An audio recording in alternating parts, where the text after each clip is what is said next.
I'm David Mifsud. I come from the Latrobe Valley in Victoria. Yeah, pretty simple life really, and this is my only chance at fame, I would say. Not that I'm really comfortable with it. We're in Eden, south coast of New South Wales, and it's the most beautiful place I've ever come across.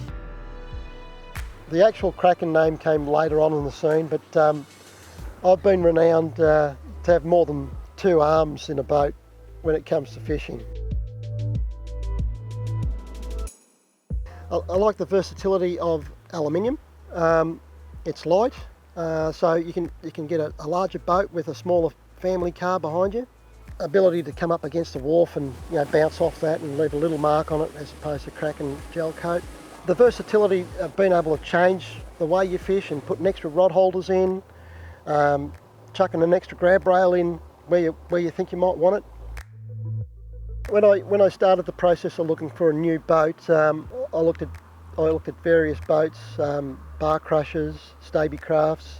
I looked around in Victoria at local boat joints there, and eventually come around to Sapphire Marine in Eden. I come across the McLays. I hadn't really heard of McLays before, so I was keen to see what they had to offer. Wayne from Sapphire Marine, he was quite happy for me to climb right over the boat and quiz him on all sorts of bits on the boat. He told me McLays were made in New Zealand. New Zealand boat builders have got a reputation of knowing how to put a boat together there because of their conditions. They're fairly hard on their shoreline, and they quite often run their boats up on the shoreline. I was keen on the boat. I inquired about the boat that Wayne had in his yard, but I wasn't happy with the layout, so I expressed that to him. He says, "Oh, well, you can build this thing from scratch if you like." And I thought, "Oh, that sounds like a good idea." I had a specific plan about what I wanted the back of the transom to look like, and they allowed me to basically draft up what I wanted. I changed the design so it was a little bit deeper, which takes a little bit of cockpit space away from you, but I gained that by shortening up the cab. Placing the batteries perpendicular to the boat, so it took up less space across the boat. It allowed me to have a larger live bait tank free of the cutting board, and then I raised the cutting board marginally to get some drawers underneath there to have some terminal tackle straight at hand.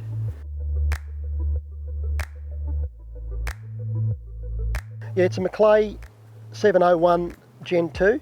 The hull design's still similar to the Gen 1, but it has a wider chine section along the sides, so that helps with the stability of the boat in travel.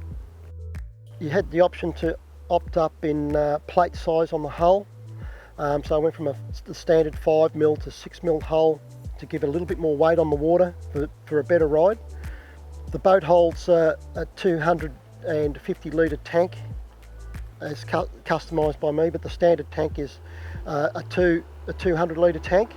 This model is the widest legal beam towable in Victoria and New South Wales. It's got 800mm of freeboard, so it sits very high up on your leg, which gives you a lot of confidence when you're in rough water.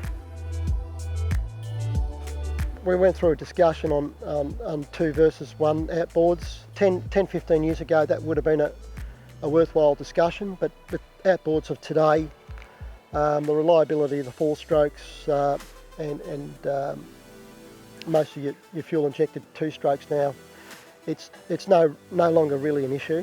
If you're maintaining and servicing your vessel the way you should be, you shouldn't have any concerns about a single motor versus 2 on any boat.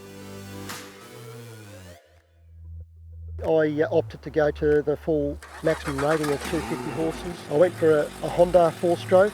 It's my first Honda, so I've got about 130 hours racked up on that at the moment. So far it purrs like a kitten. It's very quiet at idle. The live bait tank actually makes more noise than the motor. I was looking for reliability in a motor, but it looks like I'm going to have the reliability and fuel economy as well.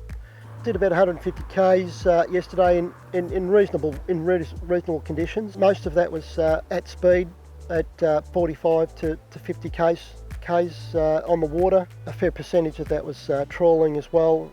I left the motor running all day for the 12 hours of the day, and only chewed up 125 litres of fuel. In my book, that's pretty economical for a big day's fishing.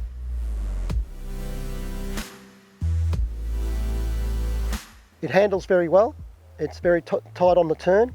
I can get a top speed of around 60 k's on a flat day, but I generally leave myself a little bit of room on the throttle, 25% on the throttle, and I'm cruising at about 45 k's very, very comfortably. Probably the big question most people would ask is how you go for a slapping on the water. This boat rides beautifully. You would think you're in a fiberglass boat. I'd be lying if I didn't say it wasn't still a little bit on the noisy side. It's a little, so you get this weird sensation of coming off a wave and slamming into the next one with a lot of noise, but your body's still intact. If I was to do it again, I'd probably go with the option of some foam filling just to dampen that noise. But it is, again, like I said, it is still quieter than the previous aluminium boats that I've had. Head down and then I'll cut straight in. It's given me a lot of confidence. I've had smaller boats and I've been relatively tentative with going out in any rough conditions. I've been out in a few days where I probably wouldn't have gone out in the older boats, and had no hesitation in being able to do that again. The real advantage of aluminium is you can get yourself a larger boat with more fishable space, with less weight, that weighs in at a dry weight of approximately 2,700 kilos. Trans-style trailer. I've never owned an alloy type trailer before. Because I was approaching the legal towing limit of the Jeep, it was a good idea to keep the weight down.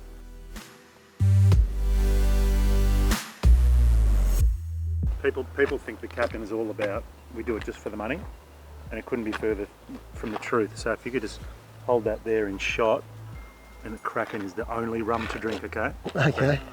Just kidding. You're not on the take, are you? We wish we were. You've had that one? That's just a sample one. You can't have that.